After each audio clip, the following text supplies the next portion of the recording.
Fame can make beauty look effortless, but behind the polished photos, flawless makeup, and carefully managed public image, the reality is often far less perfect. Cosmetic surgery may promise control, confidence, and a second chance at youth, yet for some public figures, it led to results that shocked fans and changed the way the world saw them forever. In this video, we are diving into 8 celebrity transformations that sparked confusion, controversy, and endless speculation for very different reasons. Some were chasing youth, some were chasing reinvention, and some may have crossed a line they could never fully come back from. So stay with me, because the first story begins with a man who made a career out of judging other people, only to find himself facing that same scrutiny in a much more personal way. Back when American Idol was one of the biggest shows on television, Simon Cowell was the face of ruthless honesty. With that fixed stare, clipped delivery, and almost casual way of tearing through weak performances, he became the judge people loved to fear. That image followed him into The X Factor and Britain's Got Talent, where he built an empire by deciding who had the look, the voice, and the star power to survive. For years, Simon seemed completely in control of that world. He was sharp, polished, and instantly recognizable. The kind of television figure who could say almost anything as long as he said it with enough confidence. Then, little by little, his own face started becoming the story. The change was gradual at first, which almost made it stranger. His forehead looked smoother than before. His cheeks seemed fuller and heavier, as if they had been padded from beneath. The skin around his eyes tightened. His smile began to sit differently on his face, less natural, more fixed, as though too many adjustments had started pulling his features away from the expression people remembered. Reports and speculation swirled around Botox, fillers, and even a $2,000 silhouette soft facelift. By the time he appeared again in the early 2020s, many viewers were no longer talking about his comments. They were staring at a face that looked puffier, waxier, and strangely frozen, as if the sharpest man on television had been slowly replaced by a version molded under studio heat. The backlash turned brutal. During one period of renewed attention, some viewers mocked him as AI Simon, while others compared him to a wax figure that had softened under bright lights. One of the harshest details to come out was that even his son Eric reportedly laughed at how different he looked. Beneath the cruelty, though, was a deeper irony that made the whole thing hit harder. Simon had spent years sitting behind a judge's table deciding who looked ready for fame, who seemed marketable, who had presence, who did not. Then the same culture of surface-level judgment turned back on him with even less mercy. To his credit, Simon later admitted he may have gone too far. That admission made the story feel less like vanity and more like a very public collision with fear, aging, and image obsession. After years of tweaks, he reportedly backed away from fillers and Botox, leaning instead toward weight loss, exercise, and a more natural reset after a serious bike accident changed his outlook. But the deeper mark had already been made. Simon Cowell became one of the clearest examples of how a man who built his fortune judging appearances could still be pulled into the same trap himself. In the end, the face that launched 1,000 brutal critiques became the face that launched 1,000 memes. Before the surgeries, Jennifer Grey had the kind of face people remembered instantly. During the Dirty Dancing era, she did not look polished in the artificial, interchangeable way Hollywood often preferred. She looked real. The curls, the expressive eyes, and especially that distinctive nose gave her a presence that felt human, warm, and impossible to confuse with anyone else. That was part of why audiences connected with her so strongly. She was not selling unreachable perfection. She was selling personality, vulnerability, and charm. In an industry obsessed with sanding down every rough edge, Jennifer stood out because she still had one. Then came the decision that would follow her for decades. Hoping to refine her appearance, Jennifer underwent a nose job in the early 1990s. The first procedure did not bring the result she wanted, so a second one followed. On paper, it may have sounded small, just another cosmetic correction in an industry where faces were treated like unfinished products. But the effect was far bigger than expected.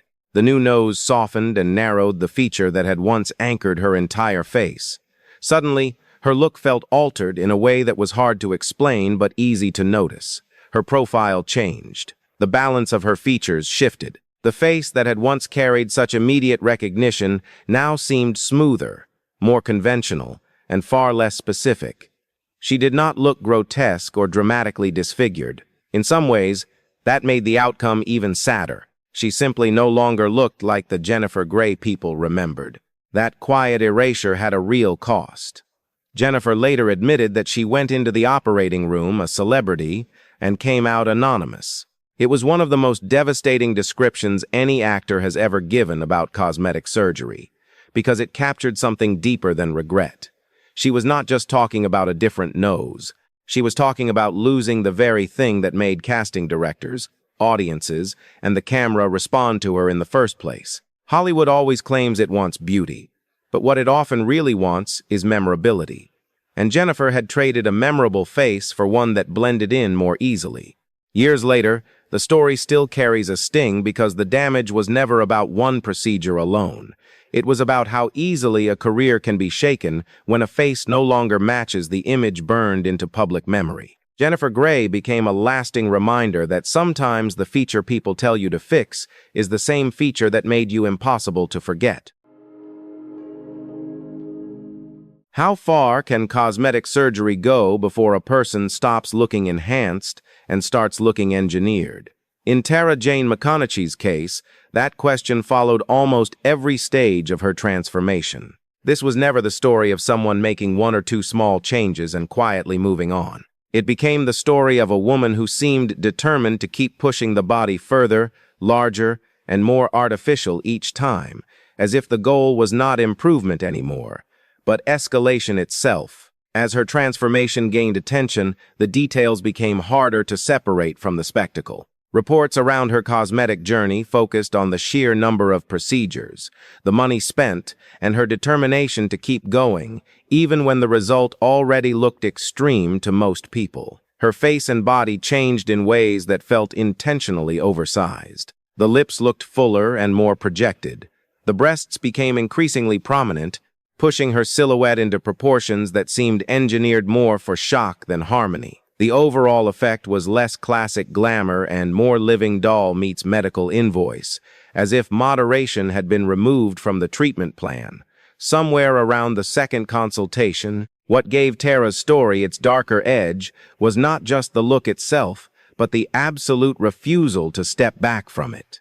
Even as critics questioned the health risks, and even as doctors reportedly warned about the physical strain of going larger and further, she continued speaking about future procedures with the kind of confidence most people reserve for vacation plans. That is what made her so fascinating and so unsettling at the same time. She did not present the transformation as a mistake. She presented it as ambition.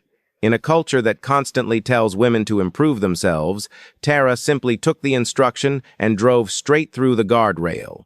That is why her story lingers longer than a simple shock headline. Jayne McConaughey became a walking exaggeration of modern beauty logic, where bigger gets attention, attention becomes identity, and identity starts feeding the next procedure. She did not just chase an impossible standard. She inflated it, personalized it, and kept going long after most people would have called the project finished.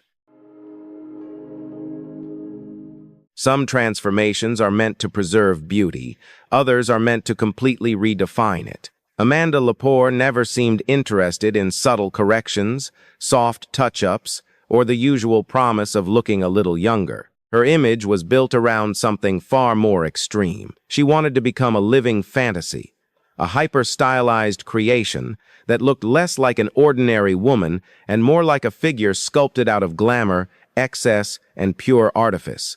In that sense, Amanda was never following the same rules as everyone else. She was trying to invent a new set of them. Long before the internet turned exaggerated beauty into a daily performance, Amanda had already pushed her appearance into territory most people would call unreal. Over the years, she became known for an extraordinary number of cosmetic procedures, with reports linking her to multiple nose jobs, breast augmentation, cheek work, lip enhancement, brow lifts, and silicone injections that helped create her famously exaggerated silhouette. The result was impossible to ignore. Her lips grew fuller and more inflated. Her cheeks looked more sculpted and less natural. Her nose became narrower and more refined, almost too delicate for the rest of her face. Everything about her appearance seemed engineered to reject softness, moderation, and realism. That is what makes Amanda's story so different from the usual cautionary tale. She did not appear to be chasing a return to youth or trying to hide age in a panic. She was building a character, and her own body became the material. Still, the visual effect could be startling. To some people, she looked glamorous in a surreal, almost otherworldly way. To others, she looked like a warning about what happens when cosmetic ambition keeps pushing past the point of recognizability. The face was smooth, the proportions were dramatic, and the entire look seemed suspended somewhere between old Hollywood bombshell and futuristic wax figure. Yet beneath all that theatrical excess was a sharper truth about celebrity culture and self-image. Amanda Lepore's transformation forced people to confront an uncomfortable question. At what point does self-expression become self-erasure, and who gets to decide where that line is? She turned herself into an icon of artificial beauty so completely that the line between empowerment and distortion became almost impossible to separate. And maybe that is why her story lingers. She did not just change her face. She turned herself into a permanent argument about beauty itself. Not every cosmetic transformation begins in the spotlight. Some begin in ordinary lives that look almost painfully far away from the image a person eventually creates. That contrast is part of what made Allegra Cole so striking. Before the surgeries, before the curated glamour, before the internet persona built around exaggerated femininity, she had lived a far quieter life. Then, over time, she reinvented herself into a figure designed to command attention in the most immediate way possible. Allegra's transformation was not presented as one or two adjustments made out of insecurity. It unfolded more like a deliberate rebuild. Reports around her story often focused on the money spent, the body modifications, and the scale of the changes, especially the enhancements that pushed her appearance further away from conventional proportions. She moved from a restrained, traditional image into one defined by sculpted curves, a more artificial silhouette, and a look that seemed built as much for visual impact as for personal identity. Her body became sharper, fuller, and more stylized, with the kind of proportions that instantly signal intention rather than nature. That is where the story stops feeling like a simple makeover and starts reading more like a commentary on modern beauty culture. Allegra did not just enhance what was already there. She leaned into a version of femininity so amplified that it almost became branding. The face, the figure, the presentation, all of it worked together to create a persona that was impossible to separate from the surgical choices behind it. To some viewers, that confidence looked empowering. To others, it looked like the kind of transformation that raises difficult questions about how far a person has to go before beauty becomes a performance no one can turn off. What makes her story linger is not just the scale of the cosmetic changes, but the distance between the beginning and the outcome. There is something unsettling about watching a person move so far from their original image that the earlier self starts to feel almost fictional. Allegra Cole became one of those figures who forced the audience to wonder whether the transformation was about freedom, visibility, profit, or an endless chase that can never fully end. And maybe the darkest part is that in the age of online attention, all four of those things can start to look exactly the same. I went in with one body and came out with another. That was the chilling way Sharon Stone later described one of the most unsettling experiences of her life. For a woman once seen as the definition of control, seduction, and old-school screen power, that sentence landed harder than any tabloid headline ever could. Sharon was not just another famous face trying to outrun age. Her story carried something darker from the beginning, because what happened to her was not framed as a beauty decision gone too far. It felt more like a line had been crossed without her permission. By the time Basic Instinct turned her into a global icon, Sharon Stone already looked like the kind of woman Hollywood builds myths around. The sharp bone structure, the cool stare, the composure, everything about her image suggested precision. That is why what came later felt so jarring. During surgery to remove a benign tumor, Sharon later revealed that her surgeon enlarged her breasts without her consent, reportedly claiming it would better balance her body. It was the kind of explanation so smug and invasive that it almost reads like fiction. Except it happened to a real woman waking up and realizing somebody else had edited her body while she was unconscious. And that was only part of the damage. After suffering a stroke and a prolonged brain hemorrhage, Sharon was left facing serious physical consequences that reportedly led to hundreds of Botox and filler injections to help correct facial paralysis. Suddenly, the face that had once looked so naturally striking was being medically managed, adjusted, and repaired under circumstances the public could easily misread. Her features changed, but not in the usual celebrity way. This was not simply about vanity. This was about survival colliding with image in the most unforgiving spotlight possible. Even smaller cosmetic experiments, including lip injections, reportedly left her dissatisfied, pushing the story even further away from glamour and deeper into disillusionment. What makes Sharon Stone's story so haunting is that it strips away the fantasy that beauty is always a matter of choice. Sometimes it is pressure, sometimes it is damage control, and sometimes it is a woman trying to reclaim ownership over a body that other people, and even medicine itself, seemed far too comfortable treating as negotiable. In the end, Sharon did not become a cautionary tale about vanity. She became something far more unsettling than that. She became a reminder that losing control of your image can begin long before the public ever notices your face has changed. Jordan James Parke was not just chasing a trend, he was chasing the Kardashian face package, like it came with free shipping and a new identity. Back when Keeping Up with the Kardashians was shaping beauty culture from television to Instagram, Kim Kardashian became less of a celebrity and more of a template. For most people, that meant contour kits, fuller lips, and a few badly lit selfies. For Jordan, apparently, that looked more like a life plan. His transformation began young and reportedly escalated through repeated cosmetic procedures, including fillers, Botox, lip enhancement, and nose reshaping, all aimed at pushing his face closer to that polished, hyper-sculpted Kardashian aesthetic. The result was hard to ignore. His lips grew larger, heavier, and more projected, to the point where balance seemed to become an optional extra. His cheeks looked fuller and more inflated, with that unmistakable overfilled effect that can make a face seem less expressive and more prearranged. Under bright light, his skin often appeared so smooth and taut that he looked less like someone aging naturally and more like a filter that had somehow gained legal identity. What made the story darker was that Jordan never really hid the goal. He leaned into the comparison, which made the whole transformation feel less like gossip and more like open devotion to a branded fantasy. This was not subtle enhancement.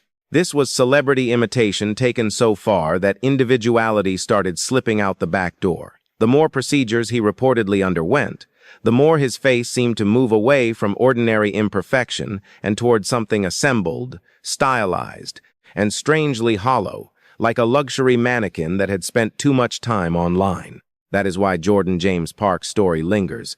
It sounds extreme, but it also feels very modern. Millions of people watched that beauty era and thought maybe they should contour a little harder. Jordan looked at the same era and seemed to think copying the whole blueprint sounded perfectly reasonable. Somewhere between fascination and filler, he became one of the clearest reminders that when imitation goes too far, the result stops looking iconic and starts looking factory finished. There was a time when Tara Reid looked like the kind of star early 2000s Hollywood could sell in seconds. With the sun-kissed hair, the easy smile, and that effortless party girl image, she fit perfectly into an era built on youth, sex appeal, and glossy red carpet fantasy. She had the American Pie fame, the tabloid attention, and the kind of look that seemed made for a camera flash. On the surface, Tara Reid was exactly the sort of celebrity the industry loves most: recognizable, desirable, and easy to market. Then came the procedures that changed the conversation around her almost overnight. Tara later revealed that she underwent breast augmentation and liposuction, expecting the usual Hollywood promise of a tighter, better, more polished body. Instead, the outcome turned into one of the most talked-about cosmetic disasters of that era. Her breasts were left uneven, her nipples appeared misplaced, and her stomach developed rippling and damage that looked far from the smooth result she had been sold. When photos from a public event exposed some of that damage, the reaction was immediate and ruthless. The internet treated it like entertainment. The tabloids treated it like open season. And suddenly Tara was no longer being talked about as a rising actress, but as a woman whose body had become public evidence of a surgery gone wrong. What made it hit harder was how visible the damage felt. This was not one tiny change only surgeons would notice. The body that had supposedly been improved now looked disrupted, uneven, and altered in ways that drew attention for all the wrong reasons. She later underwent corrective surgery, but by then the humiliation had already attached itself to her public image. In Hollywood, one bad decision can follow you for years. One bad procedure can follow you even longer. That is what makes Tara Reid's story linger. Underneath the gossip and the cheap laughter was a much uglier truth about celebrity culture. A woman was encouraged to perfect herself, then mocked mercilessly when perfection came back, looking like damage. In the end, these stories were never just about surgery. They were about pressure, image, and the quiet fear of becoming someone the world no longer wants to look at. And maybe that is the darkest part of all. Because in chasing perfection, some of these faces did not just change. They lost the very thing that once made them unforgettable. So tell me, which story stayed with you the most? Let me know in the comments below.